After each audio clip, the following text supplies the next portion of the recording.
ప్రార్థించుకుందాం. ప్రియల మా పరలోక తండ్రి, నమ్మకమైన మా దేవానికి స్తోత్రాలు చెల్లించుకుంటున్నాం. ఇదివరకు కూడా ప్రభా పాటల మీద సాగుతున్నారు, మీకు స్తోత్రాలు. రాగల బిడ్డను బట్టి మీకు స్తోత్రాలు చెల్లించుకుంటున్నాం. మమ్మల్ని ఆరాధించి మనకు మీరు ఏమై ఉన్నారో మేము తెలుసుకున్నట్లు సహాయం చేయమని ప్రార్థిస్తున్నాం. దాసుని జ్ఞాపం చేసుకుని అభిషేకించి దయగల మాటలు దాచేయమని వేడుకుంటున్నాం.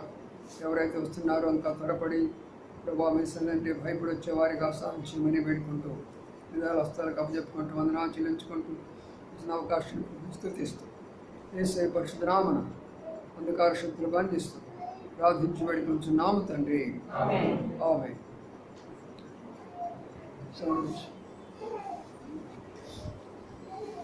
రండి, ఆరాధనకు వెళ్ళే మునుపు కీర్తన గ్రంథము 68వ అధ్యాయం.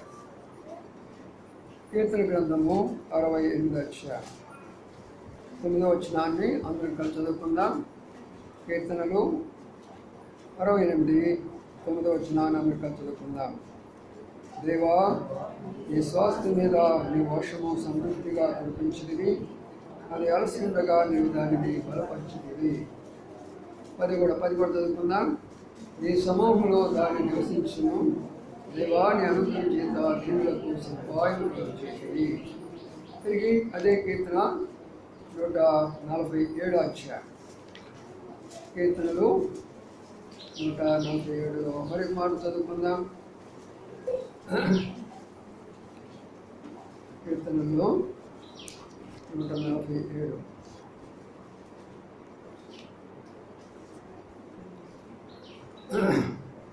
8వ వచనాన్ని అందరూ కలిసి చదువుకుందాం. 8వ వచనం. ఆయన ఆకాశమును మేఘంతో కప్పవాడు, భూమి కొరకు వర్షము సిద్ధపరచువాడు, పర్వతముల మీద గడ్డి వినిపించేవాడు, పశువులకును అసలు పిల్ల కాకులకును ఆయన ఆహారం ఇచ్చేవాడు. చాలు, చదవని లేఖన భాగాన్ని ప్రభావించి దీవించిన గాక. భక్తులైనటువంటి దావీదు ఆయన అనుభవాన్ని ఇక్కడ రాస్తూ ఒక విషయాన్ని తెలియజేస్తూ వచ్చాడు. మొదటి భాగంలో మనం చదివినటువంటి మాట ఏంటంటే, కీర్తన గ్రంథంలో 68లో చదువుకుంటూ వచ్చాం. దేవా, నీ స్వాస్థ్యం మీద నీ వర్షము సమృద్ధిగా కురిపించినవి, అది అలసి ఉండగా నీవు దాన్ని బలపరిచినవి అనే మాటను చదువుకుంటూ వచ్చాం. ప్రియమైన సోదరి సోదరులారా, ఇది మనం జ్ఞాపకం చేసుకునే మాట ఏంటంటే, నీ స్వాస్థ్యం మీద నీ వర్షం సమృద్ధిగా కురిపించినవి. కాబట్టి ఇక్కడ మూడో విషయం ఏంటంటే, ఆయన స్వాస్థ్యము అనే మాట కనబడుతుంటున్నది. రెండో విషయాన్ని మనం గమనిస్తే వర్షము అనే మాట కనబడుతుంటున్నది. మూడో విషయం మనం గమనిస్తే బలపరచబడము అనే విషయాన్ని మనం అక్కడ చూస్తుంటున్నాం. ఈ మూడు విషయాలు జాగ్రత్తగా ఆలోచించండి, అవి మనం ఆరాధనలోకి వెళ్ళవచ్చు. కాబట్టి మొట్టమొదటి మనం ఆరాధించాలి అన్నప్పుడు మనకు దేవుడిచ్చినటువంటి మొదటి యొక్క ధన్యత ఏమిటి అంటే, ఆయన స్వాస్థ్యంగా మనం చేసుకున్నాం. అది చాలా ప్రముఖమైనటువంటి విషయం. మనం ఆయన స్వాస్థ్యమై ఉన్నాము అనే మాట కనబడుతుంది. చూడండి, రోమీయులకు రాసిన పత్రిక 8వ అధ్యాయం రోమా 8లో ఒక మాటను జ్ఞాపకం చేసుకుందాం. రోమా 8లో పౌలు రాస్తూ ఇదే మాట మనకు జ్ఞాపకం చేస్తూ వచ్చాడు. ఏమని చేస్తున్నాడో చూద్దాం రండి.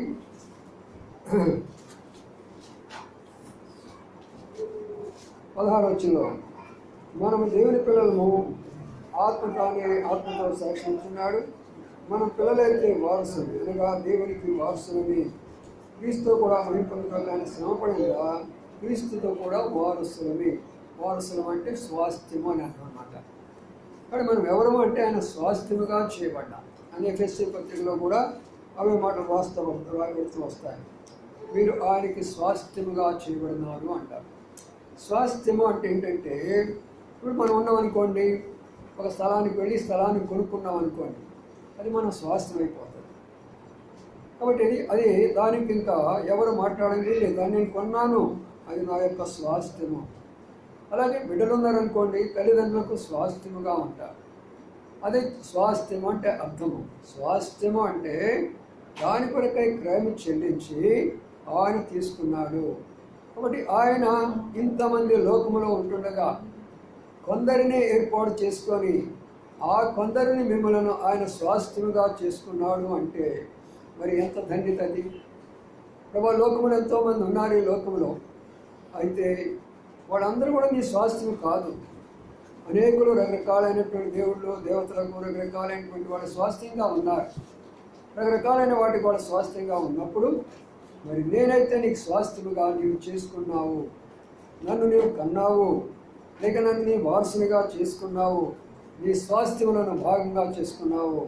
అందుని బట్టి ప్రభు నేను స్తుతిస్తున్నానని ప్రభును మనం మొట్టమొదటిగా స్తుతించవలసిన వారిగా కనబడుతున్నాం. ఆయన స్వాస్థ్యముగా చేయబడ్డావా లేదా? ఆయన రక్తం ద్వారా కొనబడినావా లేదా? ఆయన కొనబడినటువంటి వాళ్ళు, ఆయన స్వాస్థ్యం అనేటువంటి వాళ్ళు ఆయన చేతిలో ఉంటారు. ఆయన చెప్పిన మాట వింటారు, ఆయన పంపించిన స్థలానికి వెళ్తారు, ఆయన కొరకు జీవిస్తారు. అది ఆయన యొక్క స్వాస్థ్యం. ఆయనకు అధికారం ఉంది ఆయన స్వాస్థ్యం మీద. దానిని వాడుకోవడానికి కానీ, దాన్ని విడవడానికి కానీ, దాన్ని ఆశీర్వదించడం కానీ అన్నిటికీ ఆయనకు అధికారం ఉంది. కానీ మరి విషయం ఏంటంటే, మనలను ఆయన స్వాస్థ్యముగా చేసుకున్నాడు. అందుని బట్టి మనం ప్రభుని స్తుతించాలి. రెండవ దాన్ని మనం వస్తాం. అక్కడ నీ వర్షము సమృద్ధిగా కురిపించావు అనే మాట కనబడుతుంది. కాబట్టి తన స్వాస్థ్యాన్ని ఆయన విడిచిపెట్టలా. ఇప్పుడు భూమి కొన్నాం అనుకోండి, కొన్నదాన్ని అలా విడిచిపెట్టం కదా. ఒక ఇంటిని కొన్నాం అనుకోండి, ఆ ఇంటిని అలా విడిచిపెట్టం కదా. అందుకనే ఇక్కడ ప్రభు యొక్క రెండవ విషయం ఏంటంటే, ఈ లోకంలో ఉన్న వాళ్ళందరిలో మనలను ఆయన స్వాస్థ్యముగా చేసుకున్న తర్వాత ఇప్పుడు ఆ స్వాస్థ్యానికి ఆయన ఏమిస్తున్నాడంటే సమృద్ధి అయినటువంటి వర్షం ఇస్తూ ఉంటున్నాడు. ఇప్పుడు ఏ కాలం చెప్పండి? ఎండాకాలము ఎండల వర్తమానం చెప్తూ వచ్చా. అర్థంగా ఎండాకాలం ఏ వర్తమానం ఉన్నాము? ఎండలకు సంబంధించిన వర్తమానాలు, వేసవికి సంబంధించిన వర్తమానాలు, నీడలకు సంబంధించిన వర్తమానాలు వింటున్నా. వర్షాకాలం సంబంధించిన వర్తమానాలు ఉంటాయి బైబిల్లో. బైబిల్లో ఏ సందర్భంలో, ఏ స్థలానికి, ఏ వ్యక్తికి ఏది సరిపోవాలో అన్నీ ఉన్నాయి. కానీ అది మనము తెలుసుకునే స్థాయిలోకి ఎదగలేక కొంతమంది పొరపడిపోతూ వస్తారు. ఇప్పుడు ఇక్కడ లోతైన విషయాన్ని మనం జ్ఞాపకం చేసుకోబోతున్నాం. వర్షము సమృద్ధిగా కురిపించబడుతుంది అంటున్నాడు. ఇప్పుడు వర్షం రావాలంటే ఏం రావాలి చెప్పండి? ముందు వర్షం రావాలంటే ఏమలా? మేఘాలు రావాలి. టీచర్ గారు చెప్తున్నారు, అని తెలుసు కాబట్టి. ఇవన్నీ మేఘాలు వస్తాయి, తర్వాత వర్షం వస్తుంది. అందుకని 147 అధ్యాయం మనం ఏం చెప్తామేమో మేఘాలను గురించి చదువుతూ వచ్చాయి. ఆయన మేఘములను పంపించాడు, ఆయన మేఘాలను పంపించాడు. ఇప్పుడు ఈ మేఘాలు ఉన్నటువంటి అనేకమైనటువంటి విషయాలు ఉన్నాయి, కానీ 2-3 మాత్రమే చెప్తాను. 2 రకాలైనటువంటి మేఘాలు ఉంటాయి. ఒకటి తెల్లనైన మేఘం ఉంటుంది, రెండవది గణాంధకారం కమ్ముకున్న నల్లని మేఘం ఉంటుంది. అర్థమైందా? 2 రకాలైనటువంటి మేఘాలు. ఒక రకమైన మేఘం ఎలాంటిది? తెల్లనిది. రెండవ రకమైనటువంటి మేఘం ఎలాంటిది? గణాంధకారం కమ్ముకున్న నల్లని మేఘం. ఈ 2 మేఘాల్లో కూడా మళ్ళీ 2 భాగాలు ఉన్నాయి. చిన్న మేఘాలు ఉన్నాయి, పెద్ద మేఘాలు ఉన్నాయి. అవునా కదా? చిన్న మేఘాలు ఉన్నాయి, పెద్ద మేఘాలు ఉన్నాయి. చూసారా లేదా మీరు? బయటికి వెళ్ళి చూడడానికి కనపడతా ఉంటాయి. ఒకటేమో చాలా పెద్దగా కనబడుతుంది, ఒకసారి కొంచెమే కనబడతా ఉంటాయి. అందుకని మనం రాజుల గ్రంథంలో చూస్తా అరిచేతంత మేఘం కనబడినట్టు. ఎంత? అరిచేతంత మేఘం.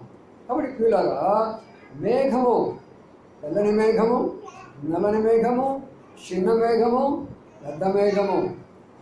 ఇంకా మూడో మాట ఏంటంటే మేఘంలో అది కదిలేటటువంటి మేఘాలు, కదిలిన తర్వాత అక్కడ ఉండేటటువంటి మేఘము, అక్కడ ఉండటమే కాదు కరిగిపోయేటటువంటి యొక్క మేఘము. మేఘం అంటే సామాన్యం అనుకున్నారా? ఊరికినే పరిశుద్ధ గ్రంథంలో రాశారు అనుకున్నారా?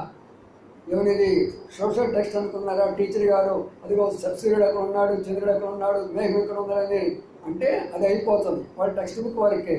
కానీ పరిశుద్ధ గ్రంథంలో రాశాడంటే దానిలో లోతైన సత్యాలు ఉంటాయి. కాబట్టి ఈ మేఘం అనేది ఏమి తెలియజేస్తున్నది? ఈ మేఘము దేనిని తెలియజేస్తుంది అంటే పరిశుద్ధ గ్రంథంలో దేవుని యొక్క ఆత్మకు, దేవుని యొక్క సన్నిధికి మేఘము కనబడుతున్నది. ఇశ్రాయేలు నడిచినప్పుడు ఏమి నడిపించింది వాళ్ళని చెప్పండి? ఒకటిలో మేఘము. కాబట్టి ఈ మేఘం నడిపిస్తూ వచ్చింది అనగా పరిశుద్ధాత్మ దేవుడు. రాష్ట్రపతి 8:14 అంటాడు, ఎందరు ఆయన ఆత్మతో నడిపించబడతారో వారు ఆయన కుమారులు అవుతారు. కాబట్టి పిల్లగా ఇప్పుడు ఈ మేఘము ఏం చేస్తున్నట్ట? నడిపించాలా.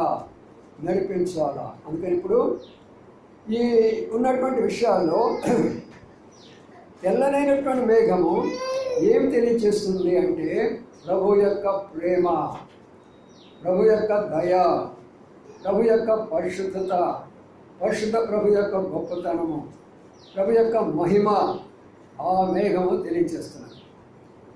తెల్లని వస్త్రాలు వేసుకున్న వాళ్ళని చక్కగా చూస్తారు. నల్లని వస్త్రాలు వేసుకున్న వాళ్ళు భయపడగాకండి. నల్లని వస్త్రాలు వేసుకుంటే ఏమంటారు? దయ్యంలా అంటారు. నల్లగా ఉంది దయ్యం అంటారు. కాబట్టి ఎప్పుడు కూడా తెల్లని వస్త్రాలు, తెల్లని మేఘాలు ప్రభు యొక్క పరిశుద్ధత, ఆయన శాంతి సమాధానానికి గుర్తు. నల్లని మేఘాలు ఆయన మనకు పెట్టే పరీక్షలు, పరిశోధనలు, కష్టాలు, శ్రమలకు గుర్తు. గడాంధకారం కమ్ముకుంది, భయంకరమైన వర్షం వస్తుందంటే లేచిపోతాయి అక్కడ ఇల్లు అక్కడ. అది మేఘమే, ఇది మేఘమే, అవునా కదా? అది మేఘమే, ఇది మేఘమే. ఒక మేఘమేమో చల్లని కురుస్తూ ఉంటుంది, చల్లని మంచి వర్షం పడుతూ ఉంటుంది, హాయిగా మనకు చల్లగా ఉంటుంది. ఆ పొలాలు చక్కగా పండుతూ ఉంటాయి, ఆ చెట్లన్నీ కూడా పైకి వస్తూ ఉంటాయి, చాలా మంచిగా ఉంటుంది. మరోవైపున నల్ల మేఘాలు దంచేస్తూ ఉంటాయి, మనుషులు ఎగిరిపోతూ ఉంటారు, వీళ్ళు ఎగిరిపోతూ ఉంటారు, అన్నీ ఎగిరిపోతాయి. దేవుడే ఎవరిని ప్రేమించాలో వాళ్ళని ప్రేమిస్తాడు, ఎవరిని శిక్షించాలో వాళ్ళని శిక్షిస్తాడు, ఎవరికి మేలు చేయాలో వాళ్ళకి మేలు చేస్తాడు, ఎవరిని తృణీకరించాలో ఆయన తృణీకరిస్తాడు. అందుకని ఆయన న్యాయవంతుడైనటువంటి దేవుడు. ఆ మేఘము, తెల్లనైన మేఘము మన కొరకై పంపించాడు. కాబట్టి మనం చదువుకున్న మాట ఏంటంటే సమృద్ధైన వర్షాన్ని నువ్వేం చేసావయ్యా? మా కొరకై పంపించాడు. ఇప్పుడు ఈ మేఘములో చెప్పాను కదా, కొన్నేమో చిన్న మేఘాలు, కొన్నేమో పెద్ద మేఘాలు. సంఘం అనేటటువంటిది అందరి స్థాయి ఒక రకంగా ఉండదు. సేవకులు అనేటటువంటి వారి స్థాయి అందరితో ఒక రకంగా ఉండదు. ఎవరి స్థాయి వాడదే, ప్రభు ఇచ్చినటువంటి స్థాయి అది. అందుకని ఎవరికి ఏ స్థాయిలో ప్రభువు తన ఆత్మ ద్వారా ప్రత్యక్షపరచుకోవాలో ఆ స్థాయిలోనే ప్రత్యక్షపరచుకుంటాడు. అర్థమవుతుందా? ఎవరికి చిన్న బిడ్డలకు సండే స్కూల్ అని పెట్టాను అంటే వాళ్ళకి పరిశుద్ధాత్మ వాళ్ళ దేవుడు చెప్పడా స్టోరీలు? యవనస్తుల మీటింగ్ పెడుతున్నా, మరి అలాంటప్పుడు దేవుడు పరిశుద్ధాత్మ దేవుడు వాళ్ళకి మరి పెట్టడా? మరి పెద్దవాళ్ళకి ఆరాధన ప్రభు వల్ల అని చెప్పుకుంటూ ఉన్నా, మరి అలాంటప్పుడు పెద్దవాళ్ళకి ప్రభు వల్ల అని చెప్పుకున్నప్పుడు వీడి యొక్క స్థాయి వేరు కదా. అందుకని మన ప్రభు ఎలాంటి వాడంటే పరిశుద్ధాత్మ దేవుడు చిన్న బిడ్డలకు కావాల్సినటువంటిది వారికి ఇస్తున్నాడు, యవనస్తులకు కావాల్సినటువంటిది వీళ్ళకి ఇస్తున్నాడు, పెద్దవారికి కావాల్సినటువంటిది వాళ్ళకి ఇస్తున్నాడు, దైవ సేవకులకు కావాల్సినటువంటి మాకు ఇస్తుంటున్నాడు. దేవా నీ స్వాస్థ్యం మీద ఏం చేస్తున్నారు? వర్షాన్ని కుమ్మరిస్తున్నా. కాబట్టి మనం ఎందుకు ఆరాధించాలా? మొట్టమొదటిగా ప్రభువా నేను ఈ స్వాస్థ్యమైన దాన్ని బట్టి, రెండవదిగా నన్ను మరవకుండా నా మీదకి నువ్వు పంపిస్తున్న వర్షాన్ని బట్టి, ఆ వర్షం కొరకై నువ్వు మేఘముగా మారినావు, అంత మాత్రమే కాదు, ఇప్పుడు మనకు వర్షం రావాలంటే ఆ మేఘం ఏమైపోతుందో తెలిసినా మీకు? ఏమైపోతుందో తెలిసినా? కరిగిపోతూ ఉంటుంది. మేఘములో నుంచి నీటి ధార పడుతూ ఉంటున్నది. బాగా అర్థం చేసుకోవడం ప్రయత్నం చేయండి. మేఘములో నుంచి నీటి ధార పడుతున్నప్పుడు మేఘము కరిగిపోతూ ఉంటున్నది. ఎందుకు ఆరాధన చేయాలి మనం అంటే, ప్రభువా నాకు నీటినిచ్చేదాని కొరకు, నా దప్పికను తీర్చేదాని కొరకు, నన్ను శుద్ధి చేసేదాని కొరకు, నా వస్త్రాలు శుద్ధి చేసేదాని కొరకు, నా ఇంటిని శుభ్రపరుచుకునేదాని కొరకు, నా వంటిని శుభ్రపరుచుకునేదానికి ఆ నీటిని ఆ మేఘంలో నుండి నాకు పంపించాలా ప్రభువా? దీనిలో నీ ప్రేమ ఎంత గొప్పది. అందుకని మనం ప్రభుని ఆరాధించాలా. ప్రభుని ఎందుకు ఆరాధించాలా? ప్రభుని ఎందుకు ఆరాధించాలంటే ఆయన సమృద్ధి అయిన నీటిని పంపిస్తున్నాడు. అదే సమయంలో ఆయన కరిగిపోతున్నాడు. పరిశుద్ధాత్మ దేవుడు మనలో ఉండి మనం నడిపిస్తూ ఉంటాడు. ఆ దేవుని మనం కరిగిస్తూ ఉంటాము, ఆ దేవుని బాధపడుతూ ఉంటాము, ఆ దేవుడితో వాదిస్తూ ఉంటాము, ఆ దేవుడిని కనికరం లేకుండా అనేక సందర్భాల్లో ఆయనతో పరిశుద్ధాత్మ దేవుడు దుఃఖపెడుతూ ఉంటాం.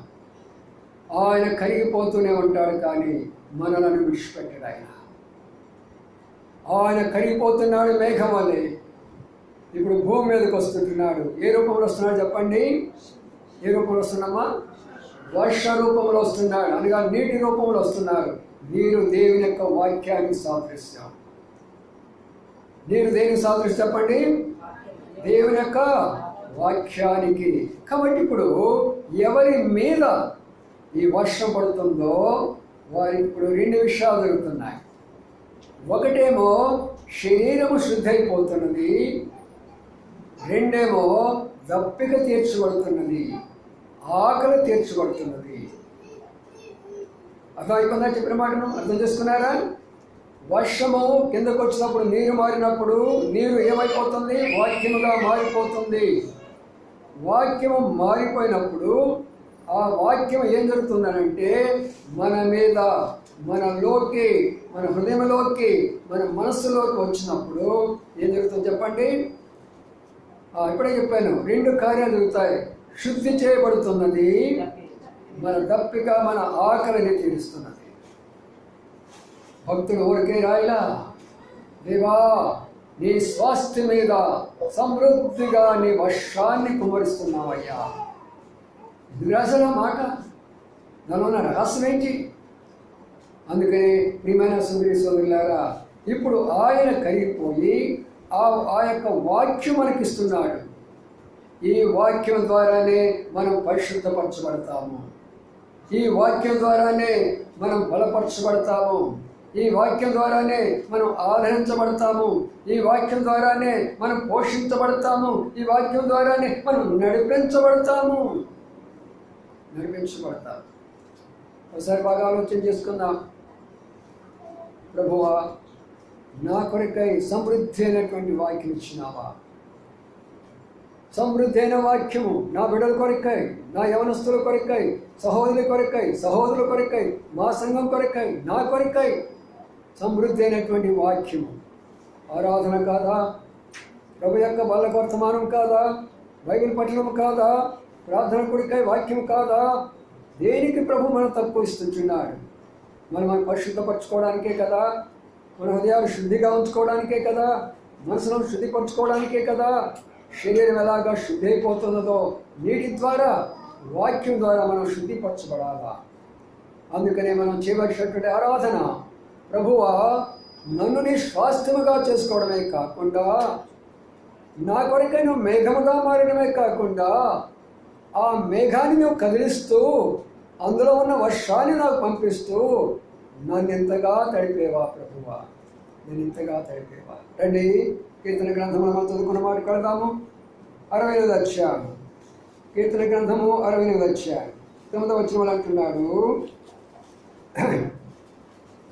దేవాని స్వాస్థ్యం మీద వర్షం సమృద్ధిగా కురిపించింది, అది అలసి ఉండగా నీవు దానిని అబ్బా. రెండవది కురుస్తానే ఉంది, ఆయన వర్షం కురుస్తానే ఉంది, ఆయన మేఘములను నడిపిస్తూనే ఉంది, అక్కడ నుంచి మనకి కవచాన్ని వస్తూనే ఉన్నవి.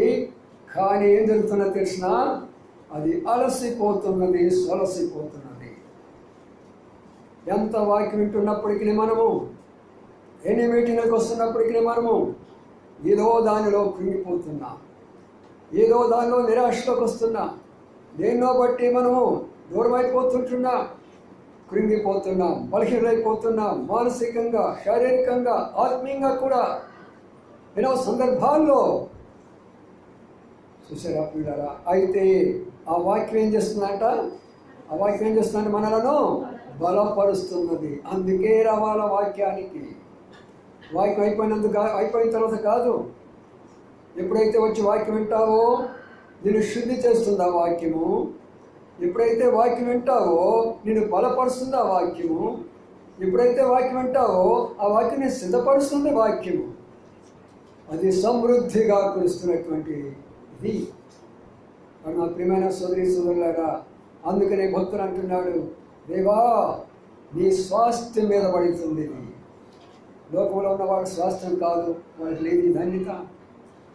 లోకంలో ఉన్న వారందరూ కూడా ఆయన స్వాస్థ్యము కాదు, ఆయన రక్తం ద్వారా కడగబడలేదు, అందుకని వారికి మామూలు వర్షం పడాల్సిందే కానీ ఆత్మీయ వర్షం వారి మీద పడదు. దేవుడు మనకు ఆత్మీయ వర్షం ఇచ్చాడు, అది కూడా సమృద్ధిగా ఇచ్చాడు. మనకు ఎంత కావాలో, మన జీవితానికి ఎంత కావాలో, మన కుటుంబానికి ఎంత కావాలో, మన సంఘానికి ఎంత కావాలో అంత సమృద్ధిగా ఆయన మనకి ఇచ్చాడు. కాబట్టి ప్రియమైన సోదరి సోదరులారా, అందుకనే ప్రభు మనలను స్తుతించి ఆరాధించాలా. కానీ ఇంకో మాట కూడా చదువుకున్నాం కదా, కీర్తన గ్రంథంలోకి వెళ్దాం, ఆ మాటలు కూడా ధ్యానించాలి. వెళ్ళిపోతాం. కీర్తన గ్రంథము 147లో ఒక మాటను చదువుకున్నాం. 147 ఏమన్నా మాట కూడా చూద్దాము. 8 ఆయన ఆకాశమును మేఘములతో కప్పువాడు, భూమి కొరకు వర్షము సిద్ధపరచువాడు, పర్వతం మీద గడ్డి మొలిపించువాడు, పశువుల కొరసిన పిల్ల కాకులను ఆహారం ఇచ్చేవాడు. ఇది మూడవ భాగంలో ఏం చూస్తున్నాం చూడండి. మేఘాలతో కప్పుతున్నాడు, భూమి మీద వర్షము సిద్ధపరచువాడు. ఏ భూమి అండి ఇది? ఆ భూమి మీద వర్షం పడితే మనకెందుకు అయ్యా ఇది? మత్తయి సువార్త 13లో అన్నాడు, ఆ భూమి ఎవరు? నీ హృదయం అనేటటువంటి భూమి. నీ హృదయం అనేటటువంటి యొక్క భూమిలో ఆ వర్షం పడ్డప్పుడు నీ జీవితం ఎలా ఏమైపోతుందంటే, కొన్ని మొక్కలు అక్కడ లేస్తూ ఉంటాయి, ఆత్మ ఫలాలు అక్కడ లేస్తూ ఉంటాయి. ప్రేమ, సంతోషము, సమాధానము, దీర్ఘశాంతము, దయాళుత్వము, సాత్వికము, మంచితనము, ఇవన్నీ కూడా లోన మొక్కల వలె మనలో ఎదుగుతూ ఉంటాయి. ఎవరిలో ఈ యొక్క పడుతూ ఉంటున్నదో, ఈ వర్షం ఎవరిలో పడుతున్నదో వారికి మాత్రమే ఈ అనుభవం ఉంటుంది. వాక్యం అనేది ఎవరిలో పడుతున్నదో, వాక్యం పడి ఎవరిలో జీవిస్తున్నదో వారికి మాత్రమే ఈ అనుభవం ఉంటుంది. అందుకని ఏమంటున్నాడంటే, అక్కడ భూమి మీద పట్టమే కాకుండా, గడ్డి మొలచడమే కాకుండా, పశువులకు అరుస్తుండే పిల్ల కాకులకు ఆయన ఆహారము అంటే మిగతాయి కాదా? పిల్ల కాకులు ఎందుకన్నాడు? పశువులని ఎందుకన్నాడు? దాని ఏంటి ఉద్దేశం ఏంటి? ప్రభు యొక్క ఉద్దేశం ఏంటి? కాకులు పశువులకున్న 2 గుణాలు ఉంటున్నాయి, చాలా ఉన్నాయి. 2 గుణాలు ఉంటాయి. కాకిని అందరూ తరిమేస్తారు. మన ఇంటి ముందుకు వచ్చి కవ్వంది అనుకో, ఏం చేస్తాను? రాయి తీసుకొని అందరికంటే ముందు నేనే పోతాను. ఎప్పుడైనా మా కిటికీ దగ్గరికి వచ్చి కవ్వ అంటుంది, రాయి తీసుకొని ముందు నేనే పోతాను. ఎందుకంటే కాకి అరవడం మంచిది కాదంట. ఎందుకంటే తరిమి వేస్తాం మనము. మన జీవితంలో ఒకానొక రోజు తరిమి వేయబడ్డాము, దేవునికి దూరమైపోయినాము, శైతానికి దగ్గరైపోయినాము, సంఘంతో దూరమైపోయినాము, అనేక స్థలాలకు వెళ్ళిపోయినాము. మనం కొన్ని సందర్భాల్లో మనం బంధువుల ద్వారా తరిమేయబడ్డాం, కొన్ని సందర్భాల్లో స్నేహితుల ద్వారా తరిమేయబడ్డాం, కొన్ని సందర్భాల్లో ఆఫీసులో పరిశ్రమ బట్టి తరిమేయబడ్డాం. దిక్కు లేని వారు అయిపోయినటువంటి పరిస్థితి మనది. అలాంటి వారిని పిలిచి దేవుడు వాళ్ళని ఆదరించి ఆయన సంఘంలో పెట్టాడు. ఒకప్పుడు నేను కాకి లాంటి వాడు, ఒకప్పుడు నేను కాకి లాంటి దాన్ని, నన్ను అందరూ తరిమేశారు, రాళ్ళు తీసుకొని కొట్టేశారు. ఈనాడైతే నీవు నీ గూటిలో చేర్చుకున్నావు, నాకు శ్రేష్టమైన ఆహారం ఇస్తున్నావు నాయన, ఇది నాకేం కావాలా? నిన్నే నేను స్తుతించి ఆరాధిస్తున్నానని ప్రభువుని మనం ఆరాధించాలా. పశువు అని ఎందుకన్నాడు? భారమైనటువంటి పని చేస్తుంది పశువు, బరువైనటువంటి పని చేస్తుంది పశువు. అమాయకంగా ఎక్కడికి తీసుకెళ్తే అక్కడ వెళ్ళిపోతుంది పశువు. ఏమి చేయమంటే అది చేస్తుంది పశువు. ఏ బరువు పెడితే ఆ బరువు మోస్తుంది పశువు. ప్రతి మానవుడు ఇలాంటి వాడే. శైతానుడు ఏం చేశాడంటే భారం తీసుకొచ్చి పెట్టాడు మన మీద, మోయలేనటువంటి భారం పెట్టాడు మన మీద. మనం మోయలేనటువంటి పరిస్థితులు ఎన్నో మనకున్నాయి. అయితే పశువులాగా అనేక సందర్భాల్లో వెళ్ళాము, అనేక స్థలాలకి. అదంతా కూడా తీసేస్తున్నాడు ప్రభు. రా, నీకు నేను ఆహారం పెడతాను, రా నేను నిన్ను పోషిస్తాను, నువ్వు ఇంటికి రా నేను పోషిస్తానని ప్రభు ఆయన తన యొక్క ఇంటిలో మనల్ని చేర్చుకొని ఆయన ఆహారం ఇస్తూ ఉంటున్నాడు. ఆయన ఆహారం ఇస్తున్నాడు. ఈ ఆహారం రావాలంటే మేఘం రావాలా, మేఘంలో నుంచి నీరు రావాలా, నీరు అనే దాన్ని పడినప్పుడే అక్కడ పంట మొలవాలా. ఆ పంట మొలిసిన తర్వాత, ఆ గడ్డి మొలిసిన తర్వాత ఆ పశువు తింటుంది. ఆ పశువు తిన్న తర్వాత అది శక్తి కలుగుతుంది. శక్తి కలిగిన తర్వాత తన పనులన్నీ కూడా చేయగలుగుతుంది.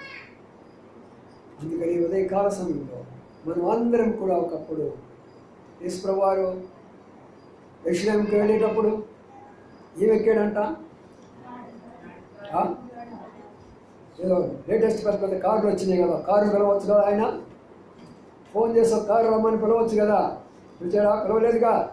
ఒక గాడిదని తీసుకొచ్చాడు, పశువు అనే ఒక గాడిదని తీసుకొచ్చాడు.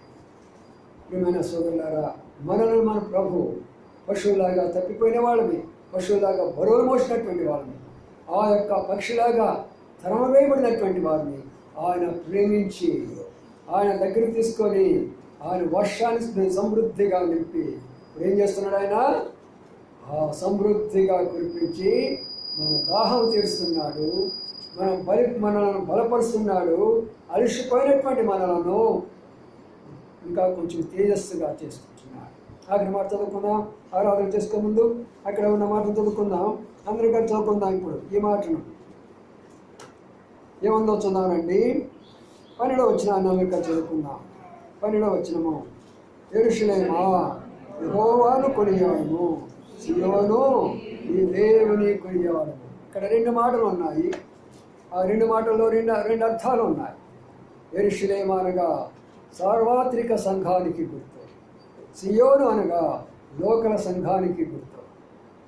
ఈ రోజున ప్రభు చేసినటువంటి కార్యాన్ని బట్టేసి సార్వత్రిక లోకం అంతా కూడా ప్రభువును స్తుతిస్తూ ప్రభువును కొనియాడుతూ ఉంటున్నది. అయితే అదే సమయంలో లోకల్ చర్చ్ అనగా మరి మనం ఉన్నటువంటి యొక్క సంఘము, మనం ఉన్నటువంటి యొక్క మందిరంలో మనము ఆయనకు స్వాస్థ్యముగా చేయబడిన, ప్రభువా నన్ను నీవు స్వాస్థ్యముగా చేసుకున్నా, అందుని బట్టి నీకు వందనాలు, స్తోత్రాలు. ఈ స్వాస్థ్యాన్ని నీ యొక్క మేఘాన్ని పంపించి మేఘం ద్వారా నన్ను తడిపినావు, నన్ను శుద్ధిపరిచినావు. నా హృదయాన్ని, నా మానసిక పరిస్థితిని, నా ఆత్మను శుద్ధిపరిచినావు. అంతేకాదు నాకు కావలసినటువంటి ఆహారాన్ని అందులో నుంచే ఇచ్చావు ప్రభువా. అలసిపోయిన నన్ను బలపరుస్తూ వచ్చావు, కనివేయబడినట్టు నన్ను తోలుకొని వచ్చావు. అనేక విధాలుగా అనేకమైన బరువులు మోసిన నన్ను తీసుకొని వచ్చావు. ఈరోజు నేను కొనియాడుతున్నాను ప్రభు అని మనమందరం కూడా ఆయన కొనియాడే వారంగా ఉన్నాము కాక. రండి ఆరాధనకు వెళ్ళిపోదాము. అందరి మోకాళ్ళ మీదకి రండి, కళ్ళు మూసుకోనండి. యెరూషలేమా యెహోవాయే కాటుచున్నవాడని, యెరూషలేము యెహోవాయే కాటుచున్నవాడని, ఇశ్రాయేలు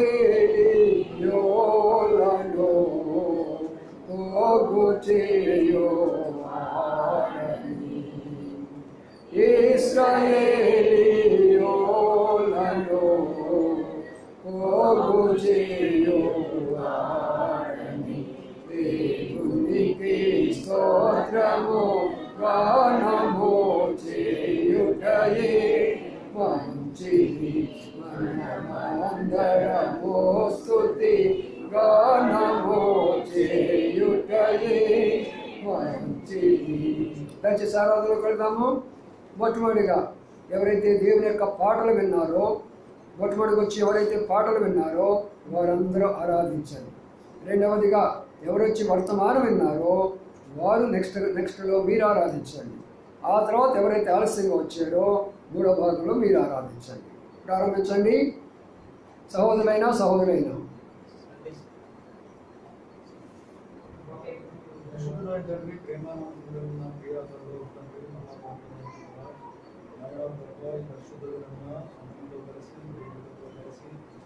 ఆరాధించడానికి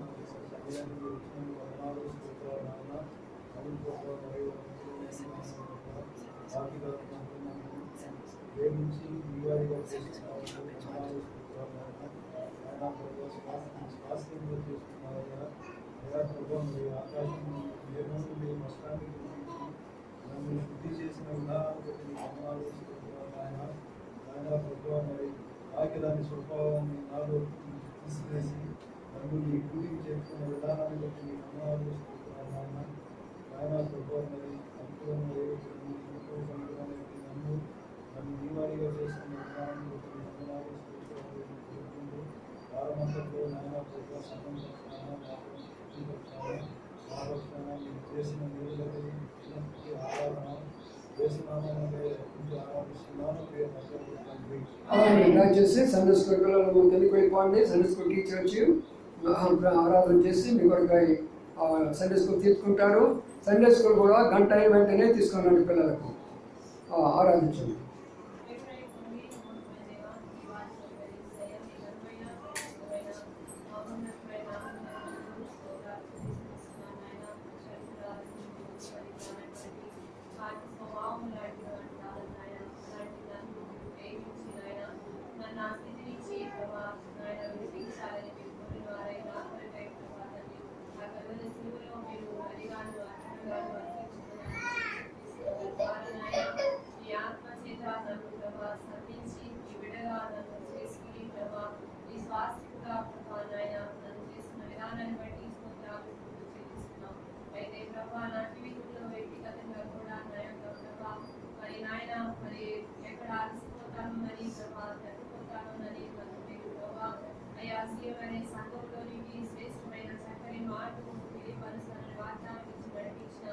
ప్రేమ అంతటి బట్టి మనసారా మిమ్మల్ని స్తుతించి తీసుకొస్తున్నాం.